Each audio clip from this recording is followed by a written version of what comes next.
हाय। इस वीडियो में हम लोग जानेंगे कि डीएफसी में सैलरी कंपोनेंट क्या रहता है, कौन से एक्स्ट्रा पर्क्स अलाउंसेस मिलते हैं। सिंस आपको पता है कि डीएफसी एक गवर्नमेंट कंपनी है, तो कोई भी गवर्नमेंट कंपनी, कोई भी पीएसयू या कोई भी गवर्नमेंट ऑर्गेनाइजेशन में सैलरी के कई सारे कंपोनेंट्स होते हैं। तो उसमें जो सबसे बेसिक कंपोनेंट है उसको बोलते हैं बेसिक पे। बेसिक पे आपका वेरी कर सकता है, और बेसिक पे आपकी जो भी एप्लीकेशन फॉर्म है, जो भी रिक्रूटमेंट के टाइम पे एडवर्टाइजमेंट निकलते हैं उसके उसके ऊपर लिखा रहता है।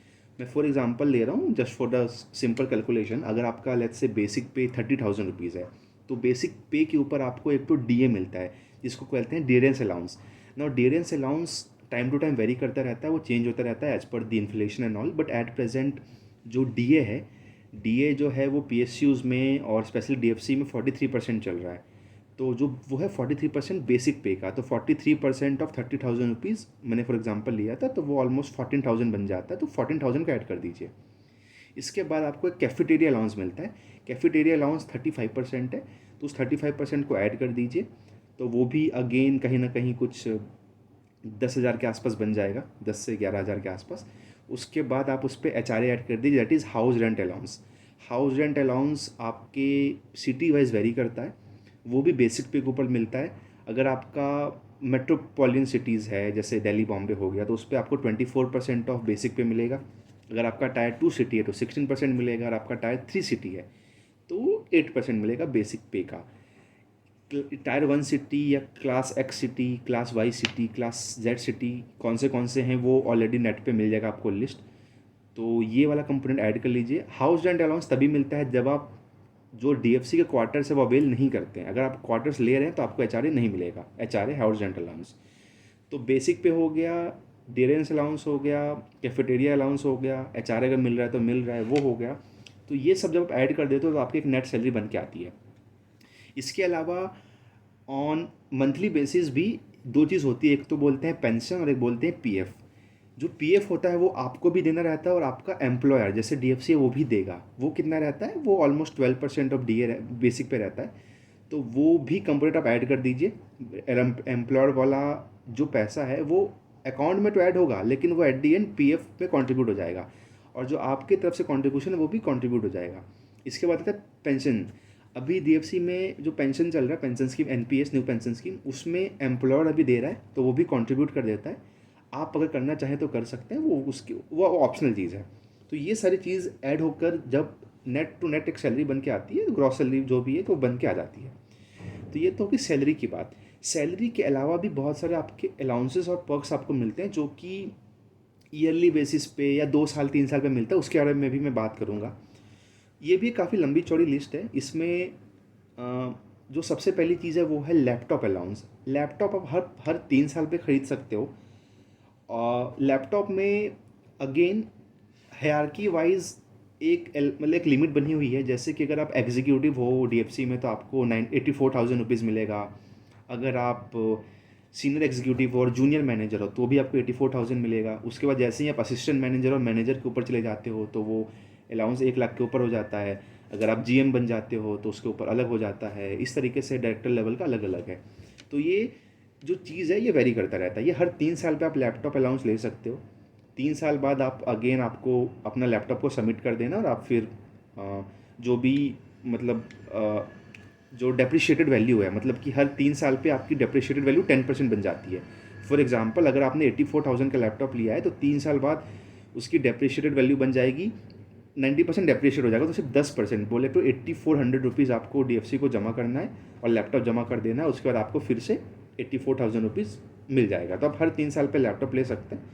इसके अलावा आपको लैपटॉप को रिपेयर करने का रेगुलर बेसिस पे, मंथली या ईयरली बेसिस पे आपको पैसा मिलता रहेगा, तो आप उसको भी अवेल कर सकते हैं। हार्ड डिस्क से अलाउंस मिलता है, तो हार्ड डिस्क में आप रेगुलर बेसिस पे हार्ड डिस्क ले सकते हैं।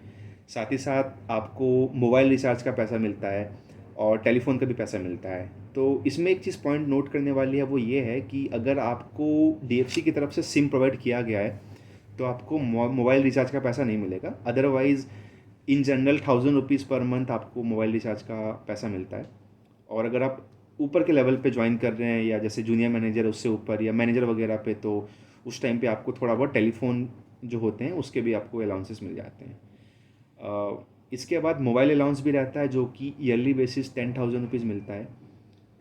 इसके अलावा फर्नीचर अलाउंस है। Furniture allowance, soft furniture allowance actually ये ये लाइफ में बस 3 बार मिलता है। तो आप इसको लाइफ में 3 बार कभी भी अवेल कर सकते हैं जब तक आपकी जॉब है। और इन जनरल इसकी जो प्राइस है वो आपको 90,000 रुपीज़ मिलता है। तो आप 90,000 रुपीज़ में जो भी आपके सॉफ्ट फर्नीचर है आप उससे अवेल कर सकते हैं। एक चीज़ नोट करिए कि जो सारे अलाउंसेस बात कर रहा हूँ ये इन जनरल E0 जो लेवल है एग्जीक्यूटिव से स्टार्ट हो जाता है। जूनियर एग्जीक्यूटिव और उसके जो नीचे के लेवल्स हैं उसमें बहुत सारी चीज़ें नहीं मिलती है। जैसे वहाँ पे मोबाइल का मिलता है बट लैपटॉप का नहीं मिलता है, तो उसमें अलग केस है। लेकिन ये सारे अलाउंसेस आपको executive, senior executive, junior manager के ऊपर के लेवल से आपको ये सारी चीज़ें मिल जाएगी। बस आपका जो जो रीइम्बर्समेंट है, जो प्राइस है वो वेरी करता है। और आगे बात करते हैं, जब भी आपका बर्थडे होगा तो आपको 1,000 रुपीज़ मिलता है उस मंथ में, बर्थडे अलाउंस है। अगर आपका मैरिज आपने रिसेंटली किया है और अगर आप डीएफसी को इंटीमेट कर देते हो मैरिज के बारे में तो आपको फिर मैरिज का एक बार मतलब वन टाइम आपको एक जो भी वेलफेयर फंड बनता है 5,000 रुपये रहता है तो वो आपको मिल जाएगा। एनुअल बेसिस पे दिवाली बोनस मिलता है। इस साल 15,000 रुपीज़ मिला था एग्जीक्यूटिव्स को, जूनियर मैनेजर को मिला था 16,000 रुपये। तो ये in the form of a card मिलता है। वो कार्ड सोडेक्सो का कार्ड रहता है, उस कार्ड में आपको पैसे मिल जाते हैं। तो आप उस कार्ड को यूज़ कर लीजिए, या उस कार्ड को जो पैसे हैं आप उसको अपने बैंक में या पेटीएम वॉलेट में ट्रांसफ़र कर लीजिए, तो आपके ऊपर है। तो एक तो ये हो गया।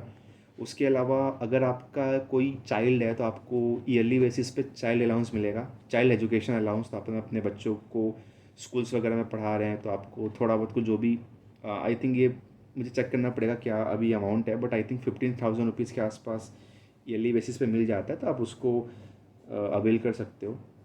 साथ ही साथ लोन फैसिलिटी भी अवेलेबल है डीएफसी में। अगर आपको लोन वगैरह लेनी हो तो काफ़ी कम इंटरेस्ट और मतलब नॉमिनल इंटरेस्ट रेट पे आपको, मार्केट रेट से कम इंटरेस्ट रेट पे आपको मिल जाएगा, तो आप उसे भी अवेल कर सकते हो। तो ये सारे कुछ अलाउंसेस हो गए। इसके अलावा जो भी हमारे जो वेलफेयर फंड्स हैं, मतलब एक वेलफेयर फंड बना हुआ है, उसमें से भी कुछ ना कुछ रेगुलर बेसिस पे आपको भी कंट्रीब्यूट करना पड़ता है। तो वो I think per month I think 200 rupees है, या पर ईयर 200 रुपीज़ है, मुझे देखना पड़ेगा, बट इसके आसपास कंट्रीब्यूशन जाता है। एक्चुअली जो मैरिज फंड में जो मैरिज जब आप करते हो तो उसमें पैसा जो मिल रहा है वो एक्चुअली आपको वेलफेयर फंड से ही मिल रहा है। इसके अलावा जो भी मैंने अलाउंसेस बताए हैं वो सारे डीएफसी के थ्रू आता है, वेलफेयर फंड से नहीं आता है। एक और बात जो मैं कहना चाहूँगा कि यहाँ पे डीएफसी में क्या सिस्टम है कि यहाँ पे रीइंबर्समेंट की पॉलिसी है। यानी कि पहले आप जो भी प्रोडक्ट है, मोबाइल है, लैपटॉप, उसे ख़रीद लीजिए। ख़रीदने के बाद आप अपना बिल सबमिट कीजिए, उसके बाद आप क्लेम कर लीजिए। तो वो 1 महीने के अंदर अंदर ऑनलाइन पोर्टल्स बने हुए हैं, वहाँ पे आप सबमिट कर दीजिए बिल। 1 महीने के अंदर आपको क्लेम आपके अकाउंट में आ जाएगा। तो मोटा माटी यही सारी चीज़ें हैं। और जैसे जैसे आप अपने पोजीशंस को मतलब आप लैडर को क्लाइंब करेंगे, आप एग्जीक्यूटिव से जीएम बनेंगे, मैनेजर बनेंगे, तो आपका बेसिक पे बदलता रहेगा। और अगर आपका बेसिक भी बदल जाता है तो आपका डीए बदल जाएगा, क्योंकि आपका कैफेटेरिया अलाउंस बदल जाएगा। तो हर चीज़ आपकी बदल जाएगी, क्योंकि डीए, एचआरए और जो भी चीज़ है वो बेसिक पे ही डिपेंडेंट है। द मोमेंट बेसिक पे चेंज होगा सारी चीज़ें बदल जाती है। और जो पर्क्स अलाउंसेस है उसमें लैपटॉप में मैंने बता ही दिया था कि जैसे जैसे आपका पोजीशन बदलेगा आपको लैपटॉप के ज़्यादा पैसे मिल सकते हैं, मोबाइल का पैसा बढ़ जाता है। तो इसकी काफ़ी डिटेल्ड पीडीएफ रहती है, उसमें हर चीज़ मेंशन रहती है। लेकिन मैंने आपको एक ओवरऑल बता दिया कि आप क्या एक्सपेक्ट कर सकते हो। जो भी एस्पिरेंट्स कॉम्पिटिटिव एग्ज़ाम्स की तैयारी कर रहे हैं, जो डीएफसी का भी निकला हुआ है, उसको आप अच्छे से करिए। या अगर आप डेपुटेशन पे आए हुए हैं रेलवे से, काफ़ी सारे सीनियर लेवल के जो ऑफिसर्स हैं या स्टाफ है वो उनको भी बुलाया जाता है डीएफसी में। अगर आप उनमें से कोई हैं तो उसमें भी उनके लिए भी वीडियो काफ़ी हेल्पफुल रहेगा, क्योंकि मैंने सारी चीज़ें कवर कर दी है। एक और बात ये है कि एग्जीक्यूटिव का बेसिक पे 30,000 रुपीज़ है, सीनियर एग्जीक्यूटिव का 40 है, जेएम का 50,000 रुपये है, असिस्टेंट मैनेजर का 60,000 रुपये है। इस तरीके से वो बेसिक पे बदल रहा है, तो वो उसके हिसाब से अपना कैलकुलेशन कर लीजिए। लेकिन मोटा माटी अगर मैं एग्जीक्यूटिव का बताऊं तो एग्जीक्यूटिव में आप एक्सपेक्ट कर सकते हो कि आपकी जो सीटीसी है, कॉस्ट टू कंपनी, वो अराउंड 7 LPA बन जाएगा पर ईयर। इसमें भी बहुत सारे जैसे कि डिडक्शंस हैं, एनपीएस है, पीएफ है, बट एट दी एंड आपको पैसा कभी ना कभी तो लाइफ में रिटायरमेंट के टाइम पे मिल ही जाएगा। तो I hope this video was helpful. आप कमेंट बॉक्स में ज़रूर ड्रॉप करिए कि कौन से नेक्स्ट टॉपिक पे आपको वीडियो चाहिए, मैं उस पर ज़रूर बना दूंगा। Thank you so much.